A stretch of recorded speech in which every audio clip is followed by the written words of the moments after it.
Okay, welcome to chapter 4, knowledge evidence in errors in thinking. There's a lot to unpack in this chapter, but a lot of great content as well. So let's jump in here. Okay, first of all, a class overview.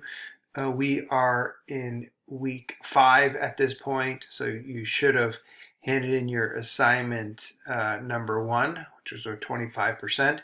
And this week we'll cover 4 and 5. Next week we'll do 6, and then all of that material, chapters 1 through 6, will be on the midterm. The week 7 should be open all week. I'll give you the dates and times later if they're not posted already by the time I do this lecture. And I would encourage you to complete the quizzes. I mean, that's the best way you're going to prepare for the midterm. If you're doing well on the quizzes, that should give you a good idea of how you're going to perform on the midterm. So for chapter 4, we're going to learn a little bit about human knowledge and its limitations, evaluating evidence, cognitive and perceptual errors, and social errors and biases. So knowledge is information or experience we believe to be true, for which we have justification or evidence, right? That is much different than an opinion because we have evidence to believe that it's true. It's not just something we believe based on our faith. Understanding the limits of human understanding is essential to logical reasoning. So you have to also understand that there's a lot of stuff that we do not know, and there's some significant limitations to our knowledge. So rationalists, like the Greek philosopher Plato, claim that all human knowledge and truth derives from reason. Empiricists, on the other hand, they claim that truth and knowledge are derived through empirical evidence and collected by our physical senses. So rationalists believe in reason, empiricists believe in empirical evidence. So there has to be evidence of something in order for that to be true. Immanuel Kant was a German philosopher, and he rejected both rationalism and empiricism. And he thought that we can only have knowledge of the world as we experience this. This means we do not see reality as it is, but rather our brains interpret it. It is structuring and processing the incoming information. So essentially, if you can't see it and taste it and feel it, it's not true. And the reason I have the elephant in the small corner, because I like to tell the story of 5 Nepalese men walking down the street that happen to be blind, and they come across an elephant, and one grabs its tail, and one grabs one of its legs, the other one its ears and its trunk, and they're trying to figure out what this is. So then after their encounter, they sit down under a tree and they think, what was that? And the guy who grabbed the tail said, oh, you know what, it was a broom. And the other guy who grabbed one of the trunk, he said, no, it was a hose. And the guy that grabbed one of the legs said, no, I think it was a tree. And then the other guy said, no, I think you're all wrong. Because he grabbed the ear, he says, like a fan. And the reason I like telling this story is that often we all have bits of the truth. We all have our experiences, but our knowledge is really limited by what we've seen and experienced. And if you think about everything you experience and learn in life, how little we actually are exposed to firsthand. So evidence is something that tends to prove or disprove something, and obviously can come from a variety of sources, and we have to evaluate all of those sources and see if they're credible. And learning how to evaluate if a source is credible and accurate is one of the critical skills of becoming a good critical thinker. So this is something that I'm sure you know, but you probably have not thought about very often. And it's that our brains interpret rather than record information. It's not like they're a video camera. They really shape the experience that they go through and make it your own. It leads to something called false memory syndrome.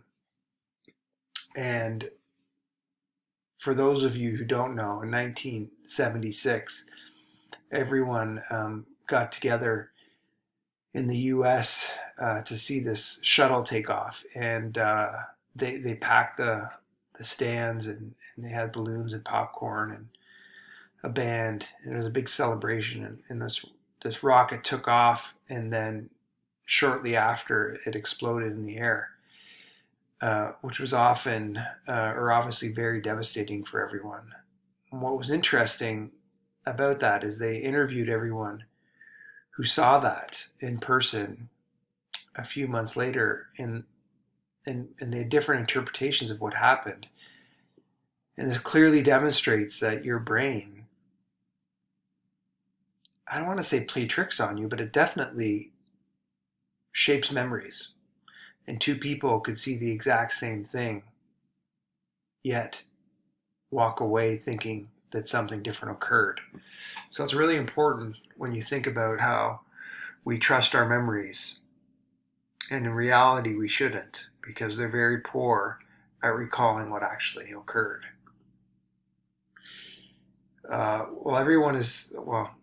Maybe you have seen this game called the telephone game. And this is where you sit in a circle and one person starts with a piece of information. They whisper it to the next person. They go all the way around the circle. And then quite often when the message comes back to the original person is way different than what they originally said. And this is called hearsay, right? Like, you listen to what other people tell you. And the more and more that story is told, the further and further it gets away from the truth. So this is why hearsay is so dangerous. So hearsay and anecdotal evidence are also equally as dangerous to rely on, because this is just based on people's experience. And as we just discovered, your memory is terrible. So you're trusting your memory, and sometimes as important as criminal cases and other situations in which people take your testimony, and you can see how problematic that might be if you're trusting what you saw, when in reality it probably is not what happened.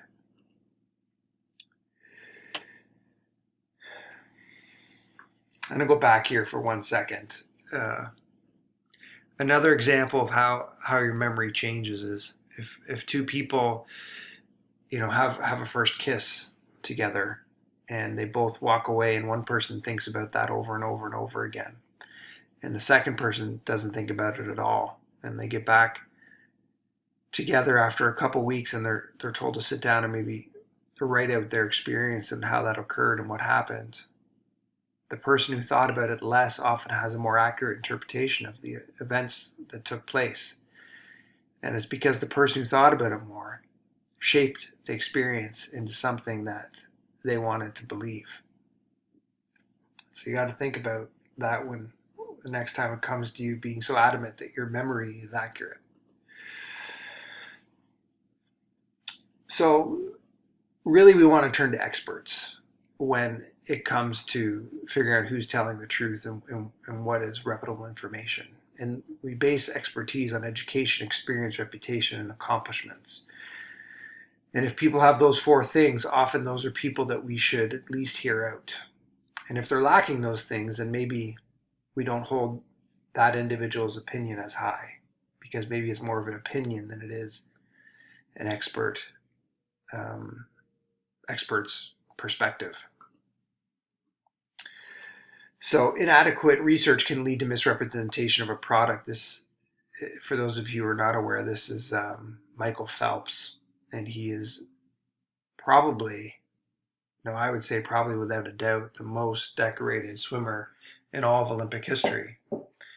And what they're trying to do in this commercial is they're trying to demonstrate that if you drink milk, maybe perhaps you could be an Olympic athlete too. Yet Michael Phelps doesn't know anything. I don't want to say he doesn't know anything. He probably knows very little in terms of dietary impact of milk compared to maybe experts in that field. His expertise is swimming. But what they do is they use this misrepresentation. They use someone who's an athlete and say, well, if he drinks it, if you drink milk, maybe you can be an Olympic athlete too. So one thing we must watch for is confirmation bias, and that's our tendency to go out and seek knowledge that just further reinforces what we believe, and ignore any information that runs contrary to our views. And really, if you're going to be open-minded, you should seek out opinions that are different from yours. You should try to grow and expand your mind, as opposed to, I want to say, falling into a rut and believing one thing and then ignoring all evidence that runs contrary to what you believe. Good critical thinkers spend time researching, and you can do that through expert interviews. I don't know if anybody uses dictionaries, encyclopedias these days, but it's there. Library catalogs, government documents, and internet research, internet sites.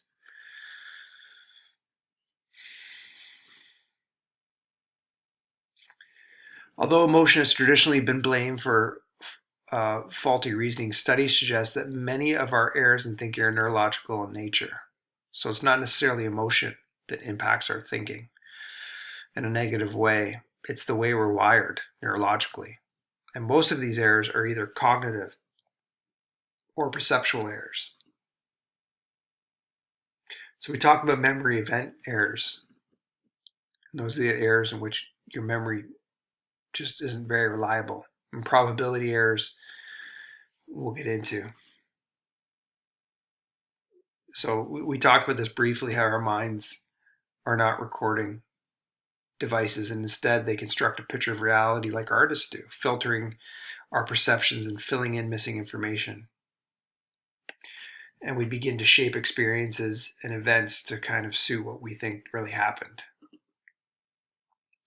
The War of the Worlds was a radio program, I want to say back in the 60s. And they vividly described on this radio program an invasion. And what happened was people believed it, even though it was a fictional story. People began to create this perceptual error that these things were actually happening, and it caused a lot of real panic, and they had to quickly interrupt the program or rebroadcast something to let everyone know it wasn't true. But this is a great example of how your mind will kind of run away with an idea and fill in some blanks where they may not be there. This is definitely a cognitive error. A lot of people are afraid of dying in an airplane crash, but in reality, cars are a lot more dangerous, and there's a lot higher probability of dying in a car crash than a plane crash. But people don't seem to be scared of getting in a car and driving.